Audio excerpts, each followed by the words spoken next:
Dear missionaries, family members of the missionaries, indeed I am very happy to share my words through this video. I hope you all doing well.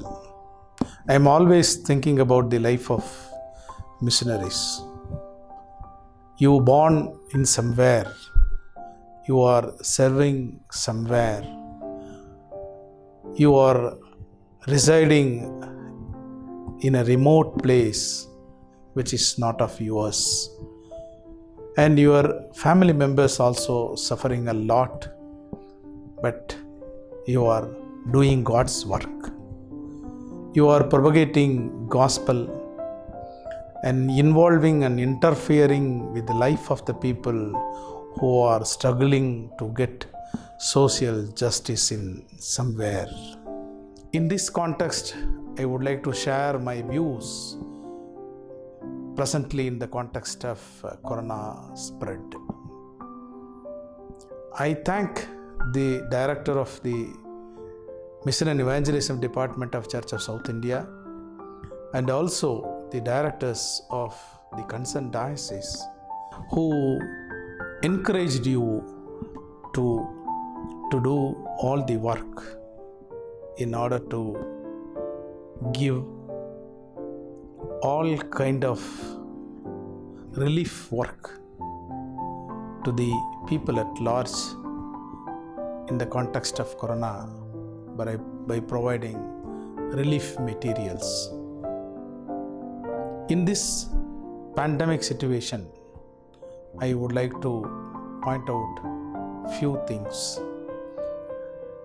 People are getting panic about the third wave because we had a very bitter experience in the past two waves. We lost many of our friends, relatives, even missionaries due to COVID second wave. But we need to encourage the people that don't get panic. We need to proceed forward. And also, we have to educate the people at large that they should maintain the physical distance in meeting with each other, and we need to follow the protocol issued by the government of the concerned states and Union of India.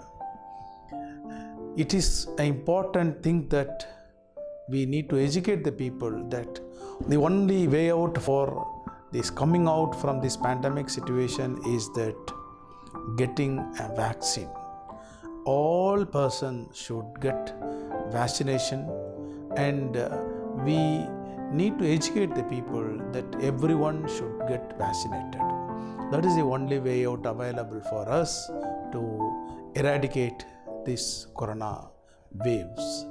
So I request all the missionaries, we should give awareness to the people that we can able to overcome this corona waves, and we can only come out from this wave by way of getting vaccination and maintaining the physical distance, wearing the mask and sanitizing our hands frequently. That is the ways we can able to come out, we can able to escape from this pandemic situation. So I wish you all that you all will do and educate the people to carry out this mission to the people at large. Thank you. Glory to the God.